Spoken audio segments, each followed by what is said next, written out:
Obviously, it's quite confronting, and also just to speak to the first responders who are on the scene in terms of what they dealt with when they arrived in the small hours of the morning. Clearly a traumatic situation for them. I know that they'll be feeling this at the moment. They've just had a crew change, so some of those people who were on the scene right at the beginning, they'll be getting a bit of a break now. So I didn't get a chance to see some of them. They will have already left the site, but I want to acknowledge them in particular. They've had a long night. Have you received a briefing on why this building had sprinklers or other matters relating to fire safety? In terms of the specific building itself, no, I haven't.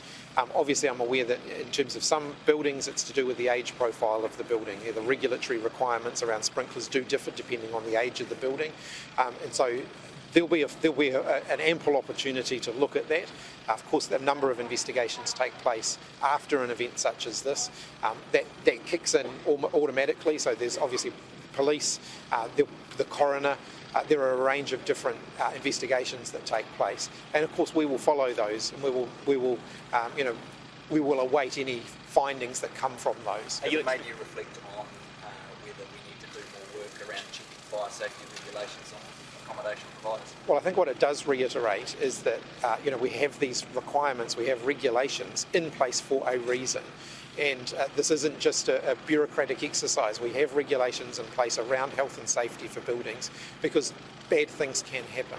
And it is important that we regularly review those, as we always will, to make sure that we're providing people with the level of assurance that they deserve. But do you think it's good for checks? I certainly wouldn't rule it out, but at this point I think it's a bit premature. Prime Minister, when were you called for news of this incident and what was your initial thought? I got the message as I was preparing to do the morning media interview, so it would have been sometime between 6 and 7 this morning. And obviously my first concern was for the people on the scene here, so the people who potentially were trapped in the building, and of course our first responders. Last year, COVID-19, extreme weather, and obviously vulnerable people feel the worst from the economic pressures. Now there's going to be people that are traumatised from this incident. What's your message to the country going through yet another really serious incident?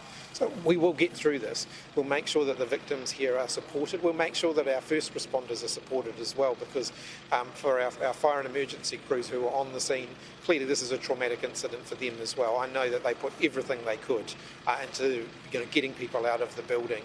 It is an absolute tragedy what's happened here.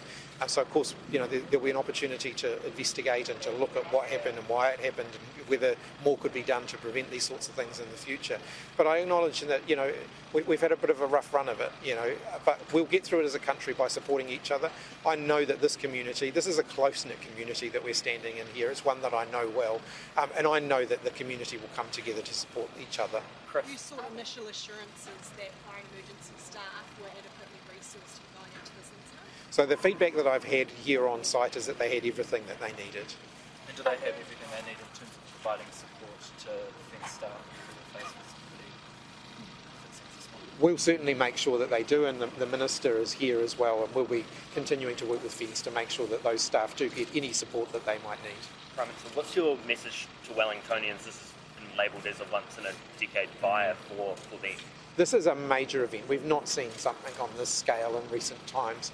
So Wellingtonians will feel this. Wellington's a small community, and particularly here in this community, it's a very tight-knit community. So people will be feeling this today, and I think, I know the community will support we'll band together and support each other.